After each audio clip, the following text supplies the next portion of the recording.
101e derby du centre entre Brive et Clermont pour lancer cette 7e journée de top 14 au stade Amédée Domenech dans une ambiance un petit peu bizarre car maintenant les rencontres se jouent à huis clos pour suivre le protocole sanitaire.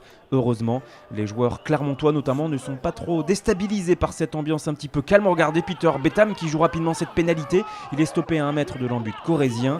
Arthur Iturien en position de demi-mêlée qui alerte Fritz Lee. La puissance de Fritz Lee aidée par Cancorier. Premier essai de la rencontre.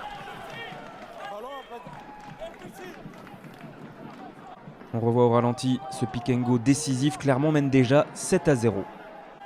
Puis 10-0 après une pénalité de Lopez. Les débats qui se sont beaucoup équilibrés, c'est les arrêts de jeu de la première période. Et regardez ce numéro de Jean-Pascal Barak qui passe en revue toute la défense corrézienne pour aller marquer le deuxième essai clermontois qui récompense la maîtrise auvergnate dans ce premier acte.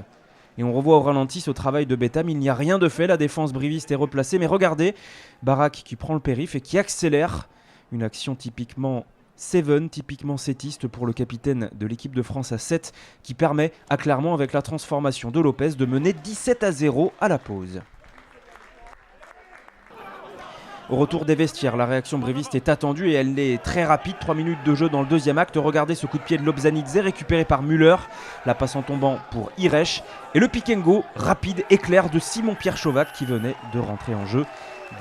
17-7 pour Clermont. Mais Clermont va réagir immédiatement. 2 minutes après, regardez, Barak la sauté pour Lee. Le 2 contre 1 en bout de ligne avec Matsushima qui accélère et qui remet cette belle passe décisive en tombant pour Sébastien Bézi.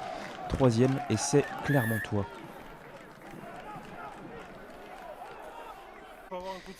On apprécie ce gros travail de Matsushima qui semble vraiment prendre ses marques dans ce collectif clermontois depuis 2-3 rencontres. Avec la transformation de Lopez, Clermont mène 24-7. Clermont est à 14. Carton jaune pour Fritz Lee sur un plaquage haut de Julien Blanc. Mais les Clermontois vont profiter de cette infériorité numérique avec ce maul qui va au bout et ce 4e essai pour Étienne Fourcade. 31-7, Clermont a dépassé l'heure de jeu avec le bonus offensif. Mais c'est le moment pour Brive de réagir. Regardez cette croisée avec Müller qui accélère et qui dépose toute la défense clermontoise pour le 2e essai corrézien.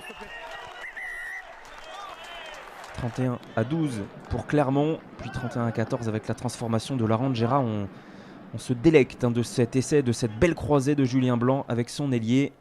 Brive qui montre un nouveau visage dans ces dernières 20 minutes sous le regard de Marc Dalmazo. Regardez, on joue cette pénalité vite avec les avants et c'est Faso qui marque le 3e essai briviste. Plus question de bonus pour les Clermontois. Brive revient à 31-21.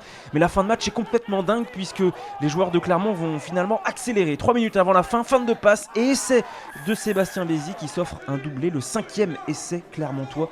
Déjà, il en manque un pour le bonus offensif. 38-21.